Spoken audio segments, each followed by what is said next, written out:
परम पवित्र आत्माओं,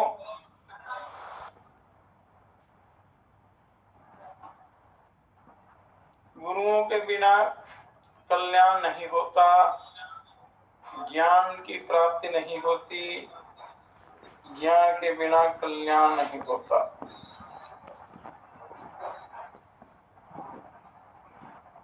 और ज्ञान का क्रियात्मक रूप योग है, तो ज्ञान प्राप्ति के बाद वो साथ साथ योग साधना अति आवश्यक है। ज्ञान के बिना योग नहीं, योग के बिना ज्ञान नहीं, कल्याण नहीं होता। तो इसे योग और ज्ञान, योग विज्ञान साथ साथ में इनकी साधना चलती रहे तो परम कल्याण होता है।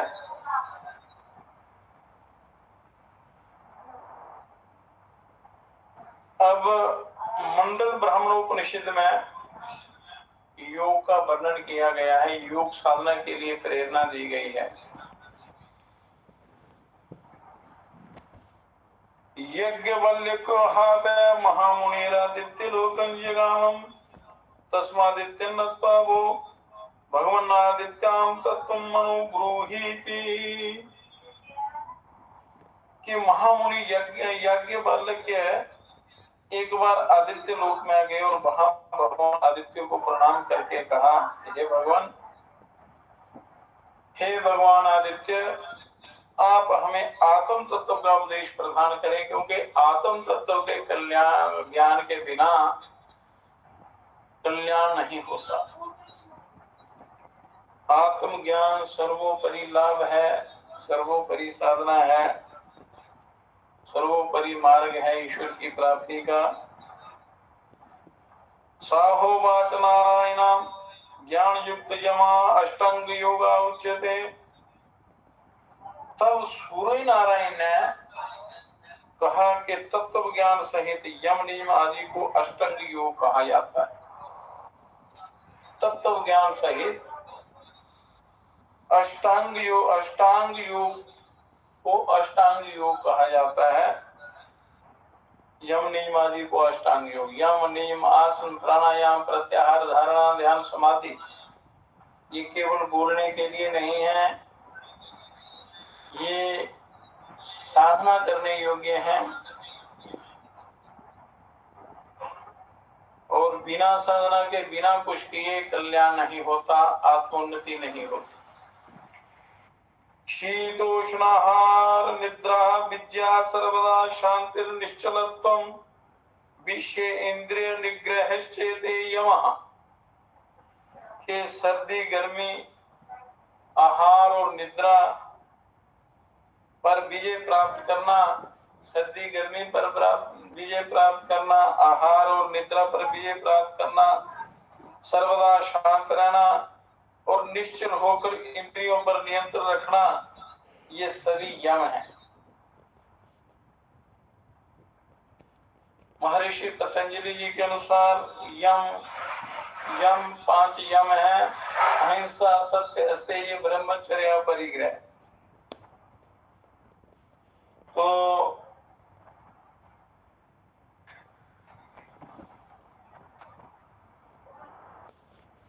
ये यम है। सूर्य नारायण जी ने याज्ञवल्क्य जी को बताया, सर्दी गर्मी आहार निद्रा पर विजय प्राप्त करना, सर्वदा शांत रहना और निश्चल होकर इंद्रियों पर नियंत्रण रखना, ये यम है। गुरु भक्ति सत्य मार्गानुरक्ति सुखागतस्त अनुभवश्च तदवस्तु अनुभवेन तुष्टिर्निर्संगताः एकांतवासो मनोनिवृत्तिः फलानि अभिनाशो वैराग्य भावश्च नियमाः। के गुरु भक्ति सत्य मार्ग में अनुरक्ति, आपकी अनुरक्ति सत्य मार्ग में होनी चाहिए, असत्य का सहारा नहीं लेना चाहिए। ये सूर्य नारायण जी महर्षि याज्ञवल्क्य जी को बता रहे हैं। और यथा लाभ संतोष, जो भी लाभ हो उसमें संतोष रखना, एकांत निवास, अनासक्ति, आसक्ति का त्याग मनोनिवृत्ति, मन को अपने काबू में करना और फल की इच्छा ना करना और वैराग्य भाव, ये सभी नियम है। सुखासनम वृत्तिश्चिर्वासम वासश्चैव वासनैमो भक्ति, के सुखासन वृत्ति, सुख पूर्वक एक वृत्ति में दीर्घ काल तक स्थित रहना। बोलो सुखासन में बैठना, तो जिस आसन में आप सुख पूर्वक एक वृत्ति में धीरे काल तक आप अपने मन को स्थित रख सकते हैं, तो इसको कहते हैं सुखासन वृत्ति। और चिर निवास, के बिना प्रयास के चिरकाल तक एक स्थिति में रहना, ये आसन के नियम है कि बिना प्रयास के चिरकाल तक एक स्थिति में रहना, वो ऐसे होता है। आप नित्य प्रति बैठने का अभ्यास करें तो आप ज्यादा देर बैठ सकते हैं, तभी आप ध्यान साधना कर सकते हैं। यानी आपको आसन सिद्ध करना है, मतलब बैठने का अभ्यास करना है कि ज्यादा से ज्यादा देर आप बैठ सकें आसानी से, बिना किसी कष्ट के। पूर्व कुंभक रेचके घोड़श्चतुष्षष्टि त्रिशल संख्या यथाक्रम प्राणायाम। 16 मात्राओं द्वारा पूरक, 16 मात्राओं द्वारा पूरक करना, श्वास अंदर लेना, 64 मात्राओं द्वारा कुंभक करना और 32 मात्राओं द्वारा रेचक करने को प्राणायाम कहते हैं। और आप यदि पूरक करते हैं तो 16 बार ओम का मानसिक उच्चारण करने में जितना समय लगे उतनी देर तक आपने श्वास को अंदर भरना है और श्वास को बाहर निकालना, रेचक करना है।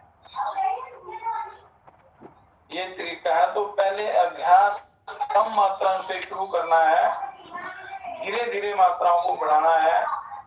16, 64, 32 तक आप पहुंच जाएंगे तो ये प्राणायाम आपका सिद्ध हो जाएगा। विषयेभ्य इंद्रियार्थेभ्यो मनोनिरोधनम प्रत्याहार, इस प्राणायाम को प्रतिदिन प्रातः सायं दोनों संध्याओं में अवश्य करना चाहिए। जब भी आप पूजा पाठ करने बैठते हैं तो सर्वप्रथम आपको प्राणायाम करना है। ओम का उच्चारण करने के बाद प्राणायाम करना है। तो इस प्राणायाम का अभ्यास करना है कि 16 मात्राओं से पूरक, 64 से कुंभक और 32 से रेचक। पर आपने जब प्रारंभिक अभ्यास करना है, अभ्यास शुरू करना है, तो पहले इसी रेशो में, इसी अनुपात में आपने कम मात्राओं में करना है। मतलब जितनी मात्राओं से आप पूर्ण करें उससे 4 गुना ज्यादा कुंभक और उससे आधा, कुंभक से आधा रेचक, या पूर्व से 2 गुना रेचक करना है। मतलब 16, 64, 32 ऐसे आप 6, 24, 12 से शुरू कर सकते हैं। इस प्रकार धीरे धीरे इस प्राणायाम को, इन मात्राओं को अपना बढ़ाना है। विषयों से निरोधित मन को चैतन्य सत्ता में स्थित करना धारणा है। विषयों से मन को हटाकर, चित्त को हटाकर उस आत्मा में स्थित रखना, ये धारणा है। मतलब हृदय में ध्यान करना, आत्म तत्व का ध्यान करना, ध्यान करने का अभ्यास करना, वो धारणा कहलाती है। सर्व शरीरेषु चैतन्य तामता ध्यानम, ध्यानम विस्मृति समाधि। सभी शरीरों में एक ही चैतन्य तत्व विद्यमान है। वही एक तत्व, जिस प्रकार सभी यंत्र सृष्टि का, जितने भी यंत्र, मशीनें, जो भी उपकरण है, सारे एक ही विद्युत से चलते हैं। उसी प्रकार सभी शरीरों में एक ही चैतन्य तत्व विद्यमान है, उस परिपूर्ण ब्रह्म की शक्ति विद्यमान है। तो इसकी एक तांता मतलब निरंतर चिंतन को ध्यान करना कहा गया है। निरंतर चिंतन, एक तांता, मन को इधर उधर भटकने नहीं देना। जैसे वायु रहित स्थान में रखा हुआ दीपक जो है, वो उसकी जो लौ होती है, ज्योति जलती है, वो इधर उधर हिलती डुलती नहीं। उसी प्रकार एक तानता ध्यान जो है, निरंतर चिंतन करना है बिना चित्त के विक्षिप्त हुए, शांत होकर मन की सभी वृत्तियों का निरोध करके, चित्त की वृत्तियों का निरोध करके वो उसी अपने ध्येय में स्थित रहना, इसको ध्यान कहा गया है। और ध्यान को भी विस्मृत कर देना, ध्यान को भी भूल जाना समाधि है। ध्यान को भी भूल जाना तो समाधि लगती है, वो ब्रह्म में आदमी लीन हो जाता है, मिल जाता है। एवं सूक्ष्म अंगानी या एवं वेद सा मुक्ति भागवती, इस प्रकार से सभी सूक्ष्म अंग हैं, जो इन्हें इस प्रकार जानता है वह मुक्ति का अधिकारी होता है। ये योग के सूक्ष्म अंग आ गए प्राणायाम से लेकर। तो यम, नियम और आसन ये आगे स्थूल अंग, बहिरंग, और प्राणायाम, धारणा, ध्यान और समाधि, यम, नियम, आसन, प्राणायाम, प्रत्याहार, धारणा, ध्यान, समाधि, ये आगे सूक्ष्म अंग, अंतरंग अंग आगे समाधि के ध्यान। तो वह जीव मुक्ति का अधिकारी हो जाता है जो इसका अभ्यास करता है। तो